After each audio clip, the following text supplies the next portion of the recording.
Dober dan, dobrodošli, pozdravljam tudi vse, ki nas spremljate preko spleta. Spremembe so del našega vsakdana in tukaj na Agenciji za okolje nas te spremembe spodbujajo k pridobivanju novega znanja, izkušenj, odgovornosti, predvsem pa k razumevanju in obvladovanju teh sprememb. Podnebne spremembe nas pravzaprav silijo, da delujemo modro in odgovorno in da se natančno seznanimo z informacijami, ki jih prinašajo. Podnebne in hidrološke značilnosti preteklega leta 2024 nam bodo v tem vrstnem redu, ki ga bom zdaj povedala, predstavili klimatolog Gregor Vrtačnik, klimatologinja Katja Kozjek-Mihelec in hidrologinja Maja Koprivšek. Po koncu vseh predstavitev bodo na voljo tudi za vprašanja in morebitne izjave. Med nami pozdravljam tudi gospoda Uroša Vajgla, državnega sekretarja na Ministrstvu za okolje, podnebje in energijo, pristojnega za okolje in podnebje, da nam v uvodnem nagovoru nakaže smernice in možnosti za vstop v naslednjo fazo pri odgovornosti in obvladovanju teh sprememb.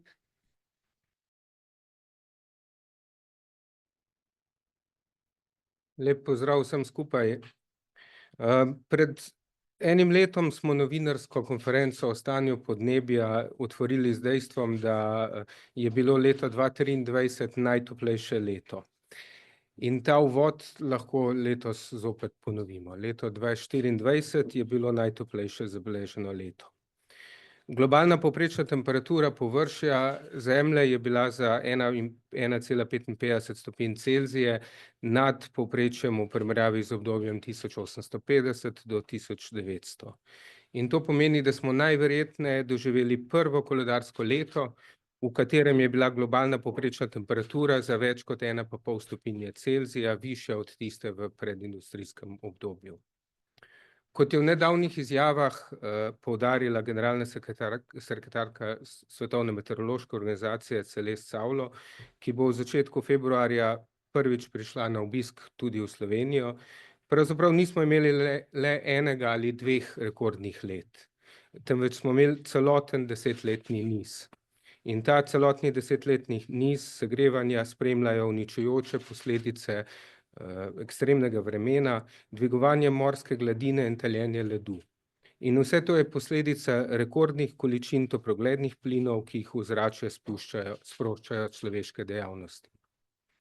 Če na globalni ravni te količine toplogrednih plinov še rastejo, pa je potrebno poudariti, da je Slovenija v preteklih letih vendarle dosegla pomemben napredek pri zmanjšanju emisij toplogrednih plinov. V obdobju od leta 2005 do 2023 so se skupne emisije v naši državi zmanjšale za 29%. Leta 2023 so se te emisije zmanjšale za 6,3%, kar je z izjemo covidnega leta 2020 največje zmanjšanje po letu 2014. In to je jasen signal, da se Slovenija zaveda nujnosti zmanjševanja emisij in da ukrepi, ki jih sprejemamo, prinašajo rezultate. En ključnih elementov pri tem uspehu je sistem trgovanja z emisijami. Saj so v sektorje, ki so vključeni v ta sistem EU ETS, v tem obdobju 2005 do 2023 zmanjšale emisije za skoraj polovico. V drugih sektorjih, ki niso vključeni v sistem, so zmanjševanja nekoliko počasnejša. V tem obdobju so se emisije v teh sektorjih zmanjšale za 15%. Med temi sektorji je največji izziv še vedno področje prometa, kjer so se emisije v tem referenčnem obdobju povečale in to za skoraj 20%. Smo pa dosegli zmanjšanje v drugih sektorjih, največje zmanjšanje v tem obdobju je bilo v sektorju široke rabe energije, v tem sektorju se je zmanjšalo za skoraj 60%. Sprejemili so vrsto raznovrstnih ukrepov za podporo prehodu v nizkoogljično družbo. Izpostavil bi finančno pomoč in vlogo pri tem podnebnega sklada. V zadnjih 3 letih smo iz podnebnega sklada izplačali nekaj manj kot 500 milijonov evrov različnih spodbud. To je 2-krat več, kakor skupaj v 10-letnem obdobju pred tem. V lanskem letu so bila izplačana sredstva podnebnega sklada v višini 150 milijonov evrov, 35 milijonov je šlo za spodbude za razogljičenje gospodarstva, 74 milijonov za gospodinjstva, 41 milijonov za naložbe v javnem sektorju, predvsem na področju energetske učinkovitosti in trajnostne mobilnosti. S temi sredstvi in z drugimi sredstvi smo dosegli pomemben napredek pri uvajanju tudi obnovljivih virov energije. V lanskem letu je bilo izplačanih 64 milijonov za naložbe v obnovljive vire energije, predvsem za zamenjavo starih kurilnih naprav in gradnjo sončnih elektrarn. V tem letu smo na novo v državi namestili več kot 19 tisoč sončnih elektrarn in skoraj 13 tisoč toplotnih črpalk. Izplačanih je bilo subvencij za skoraj 2000 kotlov na lesno biomaso. Spodbude so bile namenjene tudi za 2300 električnih vozil, nenazadnje tudi za 7 okolju prijaznih vozil za javni prevoz. Poleg teh finančnih vzvodov pa je pomembno ukrepanje tudi na drugih področjih. En pogled na zakonodajno področje da vedeti, da smo tik pred obravnavo predloga podnebnega zakona na vladi. Ta zakon bo postavil institucionalni okvir za učinkovito izvajanje podnebnih politik, za spremljanje njihovih učinkov in za morebitne potrebne nadgradnje ukrepov. V ta proces bo vključeval civilno družbo in znanost in na podlagi izvedbenih dokumentov bo sledil načelo pravičnega prehoda v podnebno nevtralno družbo.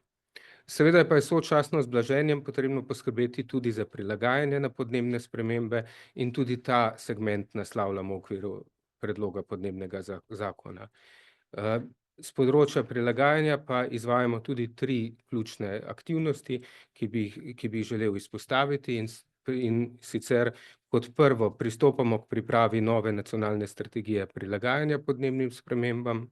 Drugo, pridobili smo uspešno prijavo projekta Life for Adapt, okoljskega programa Evropske unije in v okviru tega projekta Life for Adapt bomo poskrbeli tudi za nadgradnjo podnebnih storitev, ki jih izvaja ARSO, z vzpostavitvijo Centra za podnebne spremembe, ki bo posodabljal podatke o projekcijah podnebnih sprememb. In ta center bo zagotavljal tudi potrebne nove znanstvene podatke, na katerih bomo lahko oblikovali tiste politike in ukrepe v posameznih sektorjih, ki bojo okrepili odpornost naše družbe in njenih delov na posledice podnebnih sprememb. Zadnja od 3 aktivnosti, ki bi jih omenil, pa je podnebna pisarna za občine in regije, ki je zaživela konec lanskega leta.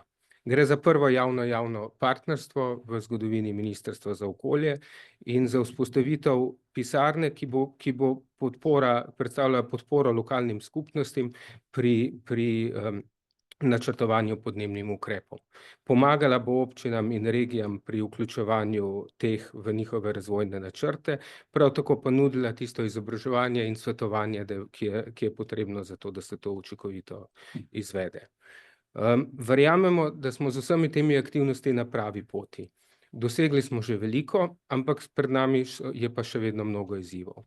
Podnebne spremembe so dolgoročni izziv in zahteva enotnost, doslednost in tudi še naprej ambicioznost ukrepov, da upočasnimo hitrost podnebnih sprememb v eni sami generaciji in da krepimo odpornost na njihove posledice. Pri tem se moramo zavedati, da je Slovenija kot del Južne Evrope, del ene regije, ki je zelo ranljiva za posledice podnebnih sprememb. Je tako imenovana vroča točka podnebnih sprememb, katerih učinki so vedno bolj očitni in vplivajo na življenje vseh nas. In v takih okoliščinah ni časa za neko podnebno izčrpanost ali za obotavljanje pri ukrepih.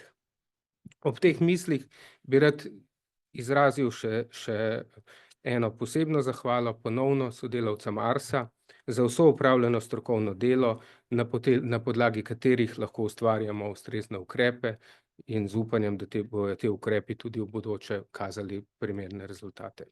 Hvala vam lepa.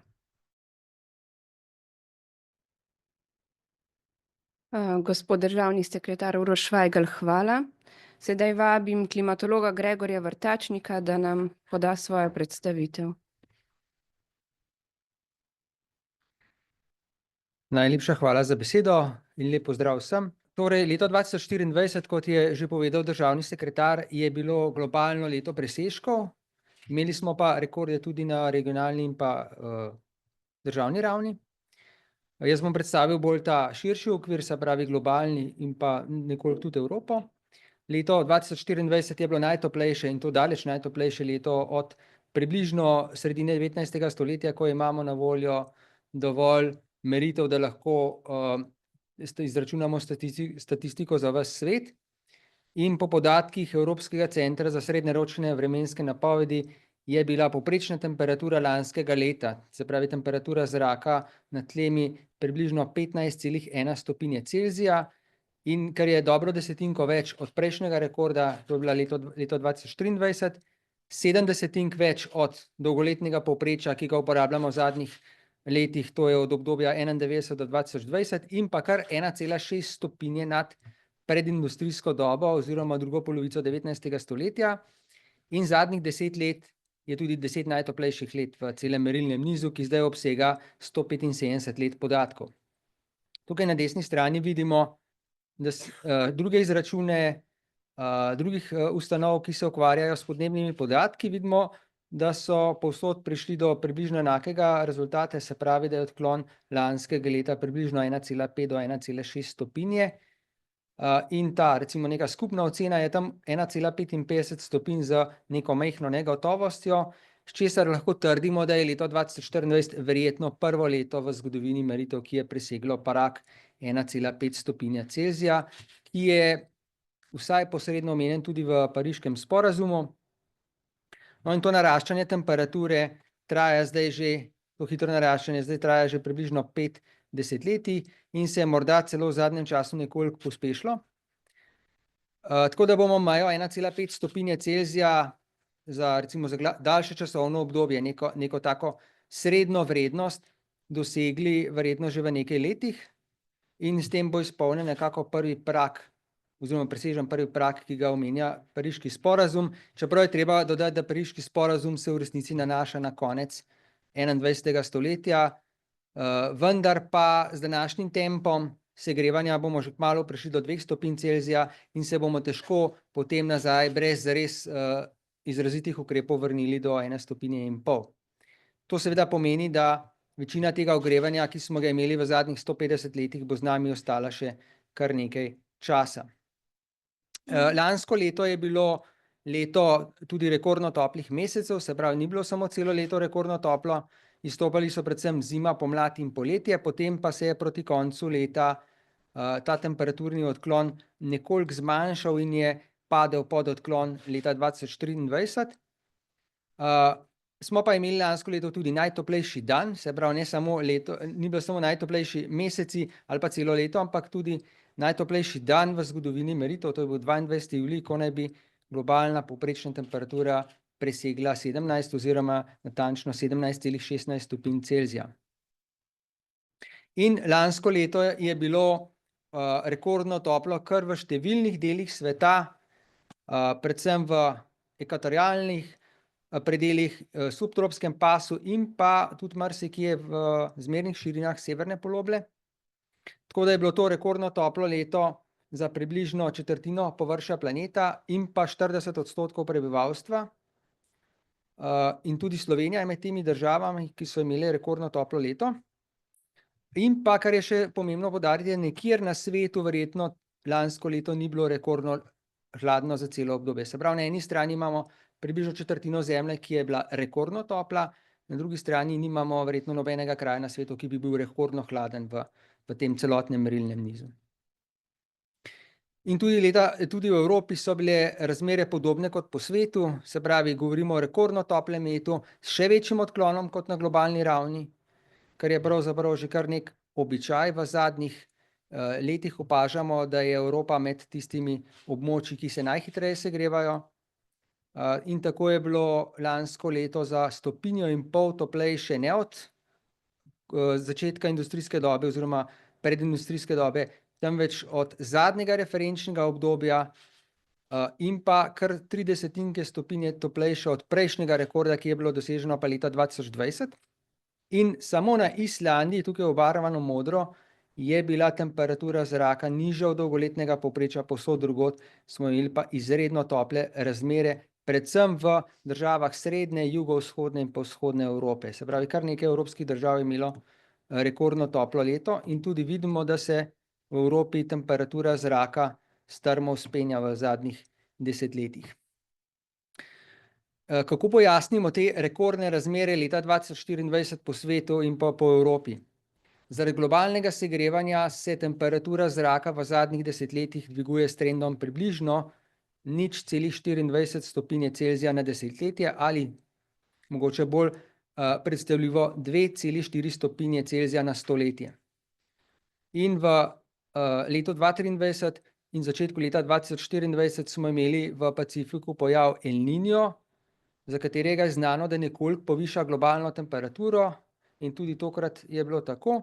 Pri čemer pa je treba poudariti, da ta El Niño, to je zadnji vrh na tem zgornjem grafu, ni bil posebej izrazit, bil je recimo šibkejši od El Niña v letih 2015, 2016 ali pa 97, 98. Zato je kar presenetljivo nekoliko, da smo imeli tako izrazit rekord. Imeli smo tudi višek sončeve aktivnosti v lanskem letu, ki se še nadaljuje v letošnjo leto, vendar je ta vpliv manjši kot vpliv El Niña. Mogoče bolj pomembno, vsaj za zadnja leta, je pa zmanjšanje izpustov žveplovega dioksida, ki nastaja v ladijskem prometu, zlasti nad Severnim Atlantikom in pa Severnim Pacifikom. In to je botrovalo tudi zmanjšanje količine nizke oblačnosti nad morji, kar je seveda povečalo absorpcijo sončnega obsevanja in s tem nekoliko dvignilo temperaturo. Zadnji tak res pomemben dejavnik je pa izredno topel Atlantik, zlasti v srednji in pa severni del v lanskem in pa predlanskem letu. Vidimo na tej sliki, na tem grafu, da so mesečne vrednosti v zadnjih 2 letih daleč višje od česarkoli v prejšnjih 3 desetletjih in to je tudi eden od razlogov, se pravi, eden od dejavnikov, ki je povzročilo, da je bilo leto 2024 globalno tako izjemno. No, za konec pa še nekaj besed o vodni pari, ki se običajno ne pojavlja, kadar govorimo o temperaturnih rekordih, vendar pa je pomembno zvezana s globalnim segrevanjem. Namreč lani je bilo ozračje ne samo rekordno toplo, temveč je imelo tudi rekordno količino vodne pare in to je tam približno 5% nad povprečjem 30-letnega obdobja. Tukaj spodaj vidimo ta rekord. In tudi v večjem delu Evrope, tukaj je prikazano v zgornji sliki s temno modro barvo, je imelo ozračje lansko leto rekordno količino vlage. Ta vlaga je pa pomembna zaradi tega, ker višja temperatura zraka pomeni večjo sposobnost ozračja oziroma več vode lahko zadrži in če imamo približno enako relativno vlažnost, imamo absolutno več vodne pare, ki dodatno ojača podnebne spremembe, imamo močnejši toplogredni učinek in v tej pozitivni povratni zanki imamo močnejše segrevanje ozračja, kot bi ga imeli brez vpliva vodne pare. Drug pomemben vidik pa smo pa videli oktobra v Španiji, namreč ogromna količina vodne pare omogoča tudi močnejše nalive in z nadaljevanjem globalnega segrevanja in pa povečevanjem količine vodne pare v zraku se bodo ti najmočnejši nalivi lahko še stopnjevali oziroma bo postajali bolj pogosti. Tako, to bi bilo z moje strani vse, zdaj pa predajam besedo kolegici. Gregor Vrtačnik, hvala. Naslednjo vabim klimatologinjo Katjo Kozjek-Mihelec.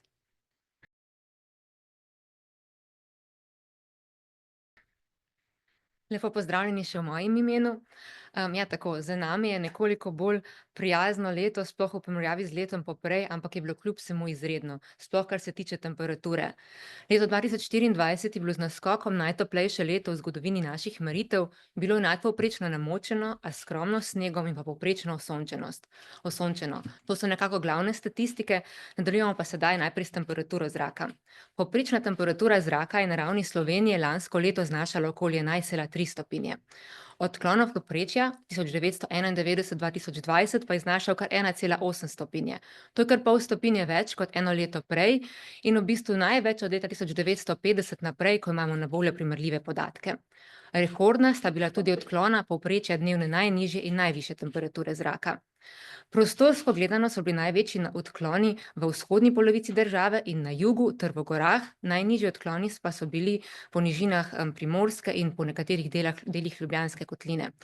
Ampak po vsej Sloveniji je bilo preteklo leto najtoplejše, v bistvu skoraj povsod po Sloveniji je bilo preteklo leto najtoplejše v zadnjih 75 letih. Tako, če si pogledamo še ta grafik, ki prikazuje odklona povprečne letne temperature od dolgoletnega povprečja za v bistvu vsa leta od 1950 naprej, lahko res vidimo ta izrazit odklon tega zadnjega stolpca od preteklega leta, se pravi, da je bilo preteklo leto res daleč najtoplejše v tem celotnem nizu, bilo je hkrati tudi tretje zaporedno rekordno toplo leto. 2022 in 2023 sta imela odklon nekako okoli 1,3 stopinje, preteklo leto pa je bilo še za pol stopinje toplejše. V tem grafu lahko tudi vidimo naraščanje temperature, linearni trend naraščanja od 70 let prejšnjega stoletja in od takrat se je pri nas v Sloveniji ogrelo ozračje za 2,7 stopinje. Ta trend je nekako bolj pohitril v zadnjih 2 desetletjih in trenutno je ta trend naraščanja temperature 0,7 stopinj na desetletje. Lahko tudi vidimo, da ob koncu se zvrsti veliko teh čezdalje višjih rdečih stolpcev, tudi to je treba poudariti, da v bistvu 8 najtoplejših let doslej se je zgodilo v bistvu v zadnjem desetletju. Tako, če gremo na mesečno skalo, k rekordno visoki temperaturi zraka so najbolj pripomogli v preteklem letu rekordno topel februar, drugi najtoplejši marec in pa rekordno topla julij in avgust. Imeli smo samo en mesec, mesec november, ki je bil hladnejši povprečja. In tudi november je v bistvu bil mesec, ki je prekinil rekordno dolg niz 17 zaporednih nadpovprečno toplih mesecev, ki so se zvrstili pred njim. Če gledamo letne čase, zima in poletje sta bila rekordno topla, pomlad druga najtoplejša, jesen pa je bila 10. najtoplejša od vseh jeseni po 1950. Tako, če pogledamo še padavine, te so nekoliko manj odstopale od povprečja v primerjavi s temperaturo. Letna višina padavin je bila na ravni države lani nekoliko nad dolgoletnim povprečjem. Kazalnik višine padavin je znašal 110%, izredno namočeno je bilo predvsem v krajih od Karavank proti Pohorju, tu je v bistvu bilo 20 do 30% več padavin od dolgoletnega povprečja, v večjem delu severne Slovenije in pa tukaj od Ljubljane proti Sežani je bilo 10 do 20% več od povprečja, drugod po Sloveniji pa je bilo nekako povprečno namočeno preteklo leto. Je bilo tudi lansko leto na 11. mestu najbolj namočenih let v obdobju 1950 do 2024. Na tem grafu lahko vidimo, da pri letni višini padavin pa se ne vidi izrazitega trenda, se pa je povečala njena spremenljivost. Predvsem po letu 2000 imamo kar nekaj ekstremnih let z odkloni v pozitivno in v negativno smer. Naprimer, imamo nekaj zelo sušnih let, to so bili naprimer 2003, 2011 in nekaj zelo namočenih let, naprimer 2014 in 2023. Nekaj mesecev preteklega leta je bilo izrazito namočenih, to so bili naprimer januar, marec, maj in september, ti so dolgoletno povprečje presegali vsaj za 50%. Noben mesec pa ni bil izrazito suh. In konec oktobra je v bistvu še kazalo, da bi bilo lahko to eno izmed najbolj namočenih let doslej, ampak sta potem sledila precej suha november in december. Če pogledamo še po letnih časih, so bili zima, pomlad in jesen nadpovprečno, poletje pa podpovprečno namočeno. Kaj pa sneg? Ja, preteklo leto je bilo skoraj povsod zelo skromno s snegom in v bistvu skladno s trendi v preteklih letih. Po nižinah je bila edina omembe vredna snežna epizoda v drugi polovici januarja, sicer pa je bilo kar večinoma kopno. Malce višje v alpskih dolinah in v Sredogorju so bile zlasti v februarju in marcu, pa tudi sedaj v decembru, snežne razmere precej slabe, nekoliko boljše pa je bilo v Visokogorju. Tu je primer za Kredarico, tu je bila višina snežne odeje od januarja do junija in potem tudi v oktobru še v okviru normalnih vrednosti, novembra in decembra pa močno podpovprečna že. Tako, na koncu pa še sončno obsevanje. Osončenost je v bistvu za razliko od prej omenjenih spremenljivk ni bistveno odstopala od dolgoletnega povprečja. Na ravni države smo imeli le 2% več sonca od povprečja. Nadpovprečno osončeno je bilo v vzhodni Sloveniji, podpovprečno pa na severozahodu, ampak je bil v bistvu ta razpon kazalnika trajanja sončnega obsevanja res majhen, od 94 pa do 109%. Tudi preteklo leto je bilo 6. zaporedno nadpovprečno osončeno leto.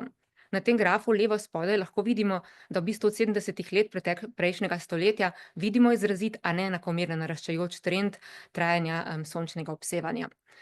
Pogledamo še po mesecih, tudi po mesecih so bile kar precejšnje razlike pri osončenosti. Na primer januar, november in december so bili zelo sončni, medtem ko je bilo zlasti marca in oktobra sonca malo. In ravno 6 nadpovprečno in 6 podpovprečno osončenih mesecev je potem pripeljalo nekako do normalno osončenega leta. Toliko je bilo v meteoroloških razmerah v preteklem letu, sedaj pa predajam besedo še hidrologinji.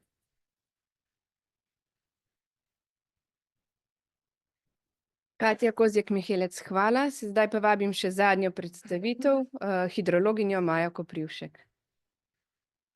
Hvala za besedo in lep pozdrav tudi z moje strani. Jaz vam bom predstavila vodnatost slovenskih rek v preteklem letu. Lani so bile slovenske reke v povprečju za okoli 15% bolj vodnate kot v primerjalnem obdobju 1991-2020. To primerjalno obdobje bom tudi vnaprej uporabljala v svoji predstavitvi. S tem je bilo preteklo leto 6. najbolj vodnato od leta 1981. Na sliki na levi strani vidimo kazalnik letne vodnatosti rek za izbrane hidrološke postaje. Ta letni kazalnik predstavlja razmerje med srednjim letnim pretokom na posamezni hidrološki postaji in srednjim letnim pretokom daljšega časovnega tega primerjalnega obdobja na isti postaji. Vidimo, da so bile skoraj povsod te vrednosti nadpovprečne. Podpovprečno vodnati sta bili le Krka in Sotla, pa še ti dve ne prav, nista zelo odstopali od povprečja. Najbolj vodnate reke pa so bile alpske reke, poverje Soče in Save ter Drava. Pri tem je Drava v Črnečah in Soča v Krševcu sta dosegli drugi, Sava v Radovljici pa tretji največji srednji letni pretok od leta 1981 naprej. Če si pogledamo vodnatost še po mesecih, prva polovica leta je bila nadpovprečno vodnata, ta nadpovprečna vodnatost se je že nadaljevala iz predhodnega leta 2023 in je potem največjo vodnatost dosegla junija, ko se je po slovenskih rekah pretakalo kar 2-krat več vode kot običajno v juniju. Seveda je bila oktobrski absolutni pretoki so bili večji, ker je oktobra tudi običajno večja vodnatost, ampak če pa gledamo relativno po mesecih, je pa največja vodnatost bila dosežena v juniju. Takrat sta bile 2 epizodi poplav predvsem kraških rek in večjih rek na severovzhodu države, Mure in Drave. To niso bile kakšne velike poplave, bolj razlivanja, ampak so pa pripomogla k velikemu temu kazalniku vodnatosti v tem mesecu. Potem je sledil precej manj vodnat julij, v katerem smo sicer imeli kar nekaj hudourniških dogodkov, ki pa so bili lokalni in niso veliko prispevali k skupni vodnatosti. Povzročili so pa več težav zaradi zemeljskih plazov, spomnimo se plazu v dolini Kokre, kar 2-krat v Logarski dolini, pa tudi v Zasavju in na Koroškem. Najmanj vodnata pa sta bila potem zadnja 2 meseca leta, november in december, ko se je po slovenskih rekah pretakala le polovica običajne količine vode za ta 2 meseca. Še posebej v novembru je bila izrazito mala vodnatost na zahodu države, decembra je bila pa ta vodnatost kar enakomerno nizka po celotni državi. Poglejmo si še količine podzemne vode v preteklem letu. Prevladovalo je ugodno količinsko stanje podzemne vode, kazalnik letnih višin gladin podzemne vode pa nam kaže, da so se te gladine gibale od običajno visoke pa do visoke gladine. Najvišje gladine podzemne vode so bile nadpovprečne na Vrtojbanskem polju, v prodnem zasipu Kamniške Bistrice ter delih vodonosnikov Dravskega in Murskega polja. Medzornski vodonosniki so bili najbolj obogateni s podzemno vodo v primerjavi z referenčnimi mesečnimi vrednostmi v naslednjih mesecih v januarju, februarju, juniju in oktobru, najmanj pa novembra in decembra, kar nekako sovpada tudi s površinskimi vodami. Izjemno visokih ali izjemno nizkih višin gladin podzemne vode, daljšega časovnega trajanja pa v lanskem letu nismo zabeležili. Če si pogledamo še odklon letnega povprečja standardiziranega indeksa gladine podzemne vode, na izbranih merilnih mestih vidimo, da je ta že drugo leto zapored pozitiven, sicer je ta odklon nižji kot v preteklem letu, ki je bilo res izjemno vodnato, ampak kljub temu še vedno pozitiven, tako kot tudi na površinskih vodah smo imeli že drugo zaporedno leto nadpovprečno vodnato. Ugodno količinsko stanje je bilo večji del leta tudi v kraških vodonosnikih po državi. Največje vodnatosti kraških izvirov smo beležili septembra in oktobra, na nekaterih tudi junija. Najmanjše vrednosti pa so bile na izvirih Dinarskega krasa ob koncu poletja, na izvirih Alpskega krasa pa v zadnjih 2 mesecih leta, ko je bilo manj padavin, pa v gorah se je tudi že začel zadrževati sneg. Poglejmo si še nekaj zanimivosti glede temperature morja v lanskem letu na mareografski postaji Koper Kapitanija. Lanska srednja letna temperatura je bila 18,6 stopinj Celzija in je najvišja srednja letna temperatura do sedaj. Prejšnjo najvišjo iz predhodnega leta 2023 je presegla kar za 0,6 stopinje Celzija in pri tem so bili tudi rekordno topli 4 meseci, in sicer pomladni od februarja, marec in april, pa potem še avgust. Zanimivo je pa tudi to, da je relativno zgodaj bila dosežena, prvič presežena meja 30 stopinj Celzija, tukaj gledamo zdaj maksimalne dnevne temperature. Lani se je to zgodilo 11. julija, prvič prej v sezoni se je pa to zgodilo le enkrat, in sicer 23. junija leta 2002. Lani pa se je prvič zgodilo tudi to, da ko je enkrat ta najvišja dnevna temperatura upadla pod 30, da se je ponovno dvignila nad to mejo, in sicer avgusta med 13. in 17. avgustom smo ponovno beležili temperature nad 30 stopinj Celzija. Kljub vsem tem rekordom srednje letne temperature in rekordnim vrednostim v posameznih mesecih, pa nismo dosegli najvišje letne temperature morja. Ta je znašala 30,5 stopinj, absolutna najvišja temperatura morja zabeležena v lanskem letu in predstavlja šele 5. najvišjo maksimalno letno temperaturo morja. Najvišja je pa še vedno 31,3 stopinje Celzija iz leta 2011. To je pa vse, kar se tiče hidrologije. Hvala za pozornost. Maja Koprivšek, hvala. To so bile vse predstavitve, ki so zajemale našo preteklost. Kaj nas pa še čaka? Pa še enkrat vabim klimatologinjo Katjo Kozjek-Mihelec. Tako ja, sedaj smo dobro obdelali preteklo leto, sedaj pa se ozrimo še malce v prihodnost. Tako na Agenciji za okolje smo v preteklih letih pripravili oceno podnebnih sprememb do konca 21. stoletja in sedaj bom predstavila nekaj teh glavnih poudarkov te sicer precej obsežne raziskave. Ja, vsi vemo, da so glavni krivec za podnebne spremembe izpusti toplogrednih plinov. In dokler se bodo izpusti toplogrednih plinov nadaljevali, se bodo tudi podnebne spremembe še stopnjevale. Od tega, kako pa bo potekalo to stopnjevanje, to pa lahko analiziramo s tako imenovanimi scenariji izpustov toplogrednih plinov oziroma podnebnimi scenariji. In ja, seveda, ogrevanje bo tam večje, čim več izpustov bomo še spustili v ozračje zaradi učinka tople grede. Tu na grafu je primer, kako bi se lahko globalna temperatura zraka v bistvu dvigala do konca stoletja, glede na različne scenarije.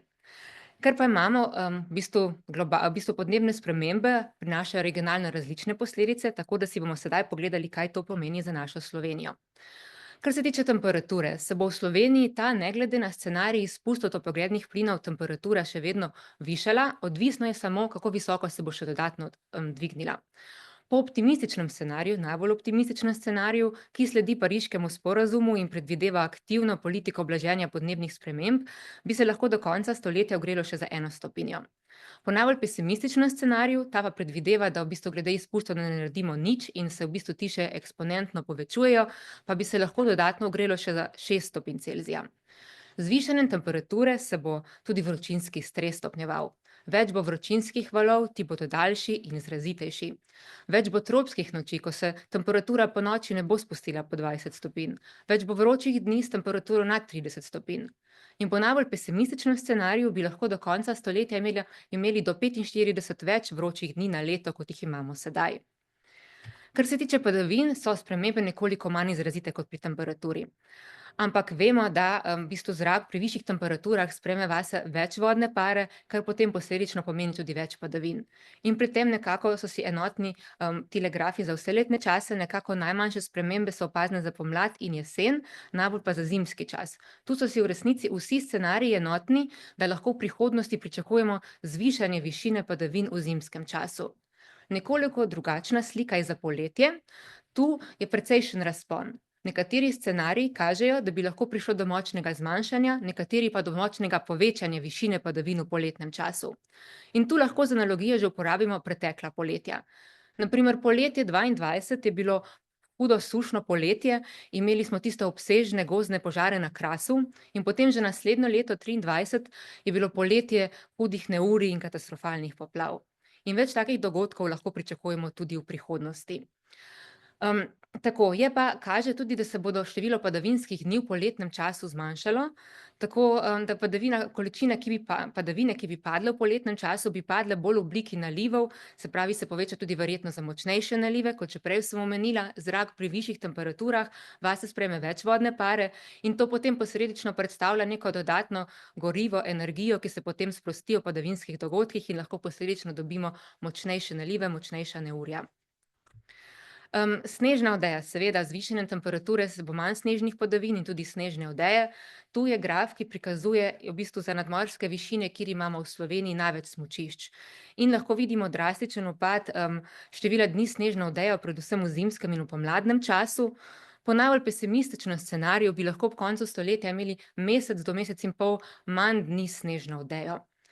Ker bo tudi manj padavin v obliki snega v zimskem času, bo tudi manjši prenos vode v rastno dobo.